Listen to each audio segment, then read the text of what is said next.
going on, everyone? This is relliK42 here, and here's some more Battlefield 4 gameplay and commentary on Golmud Railway. Now, this is one of my favorite rush maps, and in this match, we practically steamroll our way on the attacker side. Our squad just happened to go from objective to objective, and I had a fairly good game, considering that we finished it in less than 13 minutes, maybe less than 12 minutes and 30 seconds. Somewhere estimated around that time. Here, we're just rushing in on the buggy or whatever, and my squadmate's like, it's gonna be a good idea, don't worry. And we just get out, I'm like, alright, listen, I'll be in the buggy seat, you arm it, and I'll cover you. And this little dip, for whatever reason, like, you can't sit far back up on the hill if you're the defenders, or else you can't see anybody once they get into this little trench where the train is.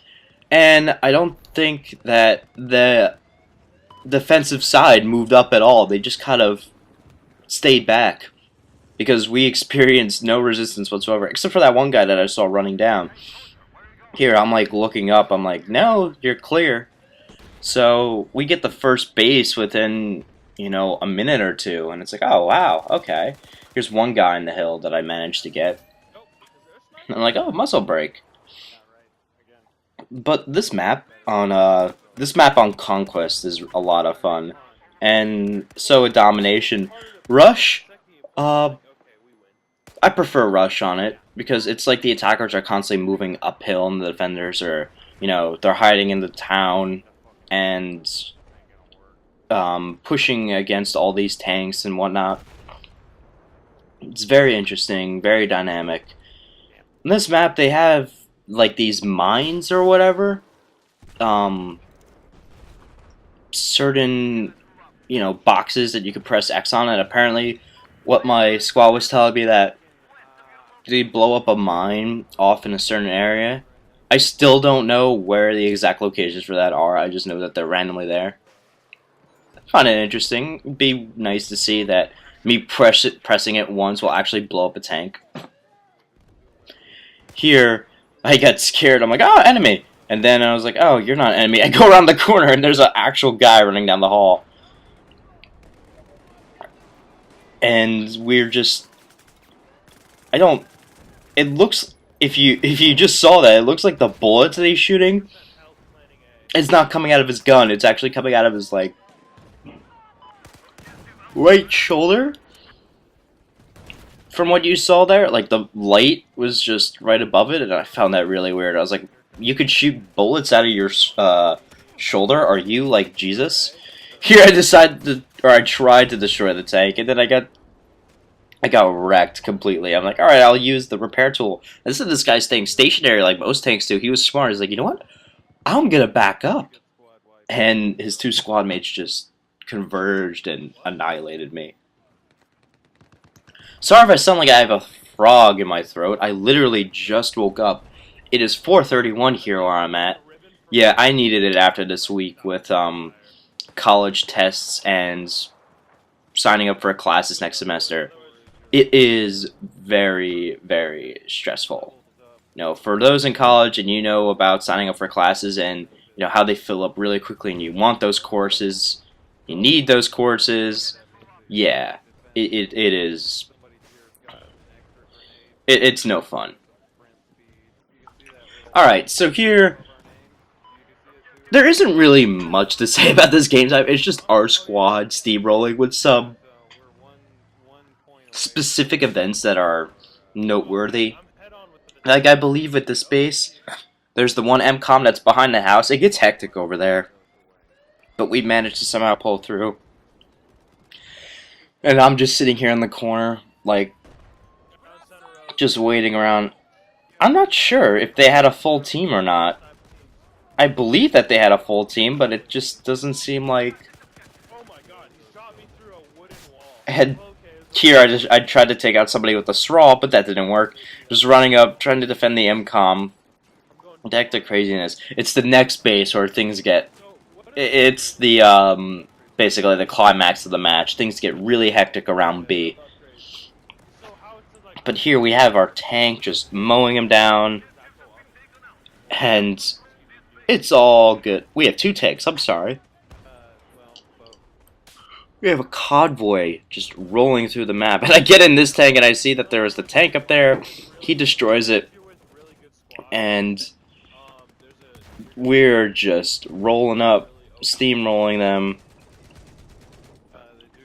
This squad that I was in was fairly good with communicating, and it was nice beating these guys because everything just worked out perfectly. You know, we didn't even lose a match together, I believe. So, just goes to show how important communication is in terms of, well, when deciding on winning or losing the match. Even if one squad is just communicating, they can control the entire game. It's that simple. But here I decide to move across the left, across the open valley, and I'm just like, alright, don't shoot me! Don't shoot me! I'm getting shot at. But I somehow managed to make it in. And I'm like, oh, wait, it's on the other side of the wall. Nope. One good thing about Frostbite's destructible environments, you know, those static environments, you could just blow up a wall if you're too lazy to go around. I don't have time for this. Just blow up the wall. Be like, yeah, America.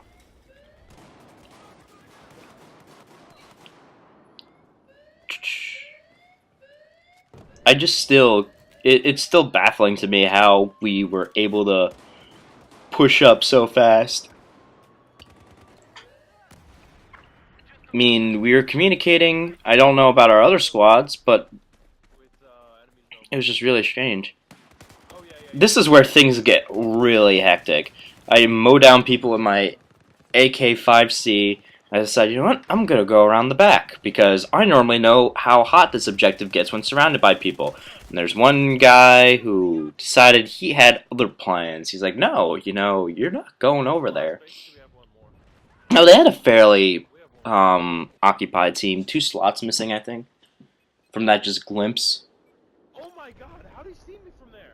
And here I just decided, you know what? Let's run straight up the middle, serpentine a little bit. That guy's shooting at me. I'm inside. Kill. Never mind, I don't kill him. My teammate kills him. So that's like, what, my 3rd death? I only die 4 times in this match. Just really good, along with the amount of kills I got and the amount of time it took to complete it. I actually checked my battle log stats. I found out a way around and I just made another account. I decided to look my guy up. Yeah, Division 1, I didn't know there were some people that were up there in certain things. Like there are people in the 2000s for skill, I think. Which is really strange. Here, they were all camping. They disarmed it, and I'm just like, alright, I'll rearm it. But, go check battle logs. Some people have some crazy stats on there. Like, there's one stat percentage that I was actually close to in regards to the top 30. I forget which one it was, but I wasn't, like, off by much. There was probably a gap, because everybody was close. But, I mean, it wasn't like, you know, my skill was 500 and their skill was 2,000.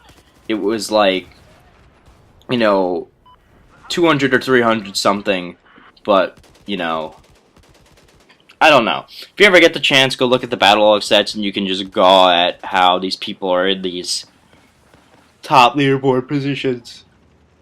And then you could contemplate how many hours they've played. I think the divisions are all just based, it's all based on points, except for skill. I mean, skill is mostly based on points and whatnot. It's all just based on points and the amount of time that you play. And that's how you get up on these leaderboards. I don't think it's actually... Well, I mean, it does go hand in hand with how, you know, the longer you play, the better, the more stats and points you're going to have. But I think it's just solely based on that, and not really in terms of, like, skill or how good somebody is. It's more like time played and the amount of points you accumulated in certain positions. But still, pretty interesting to see. When you see Division pop up, you're like, oh, you know, let's see what everyone else is doing in this decision. You realize, wow, some people have been playing this 24/7. Here's the last base, and there's this guy. Their snipers. I'm sorry. Bleh, I can't speak. They were talking about a sniper being on the rock, and I'm just like, all right, I'll go get him. And I was contemplating firing the rocket to see if I could get the enemy. She's like, you know what? Let me see if I can somehow get him. But no. Here I cover my teammate as regarding MCOM, and we just pretty much take over this town. Yeah, here's the box things I was talking about. I'm like, what is this thing? You know, I'm staring at it, and I'm just like, you know, I push it, and I don't know what happened. And then I run in after this guy with my pistol, because I have no ammo. But I'm running around, I'm like, I need ammo! And then I die. He's back outside the doorway, he's outside the doorway. And through all the hectic chaos, the match pretty much ends. If I'm pronouncing the right map right, I'm not going to say the first part, I'm just going to say Railway, because I know I'll butcher it, and every Battlefield fan will criticize me. But I do like this map a lot for various game types. For where the setting takes place in Rush, I like it how we're pushing up the hill and constantly pushing against the defensive team as they start off basically in these old-style town-like, you know, homes and buildings we have to invade. It's pretty cool. I'm sure on, you know, PC and now next-gen, it's probably more epic playing in, you know, 32v32 situations and or just more players in situations like this. But yeah, you know, it was fun pushing up, and we managed to win. Took them over in less than I'm checking my counter right now. It was less than 12 minutes. So, wow, pretty fast. I'm sure people have done it faster, but you know, still an accomplishment. You know, just to steamroll a team that didn't really push forward at all or push back. We just kind of, alright, next objective. Okay, next objective. Okay, and next objective. So, that's my match. Rate, comment, you know, what your favorite part was or your opinions. Subscribe if you want to see more. Let me know if you want to see more of these. As always, I'm relliK42, and I hope you all have a wonderful day. Bye-bye, guys.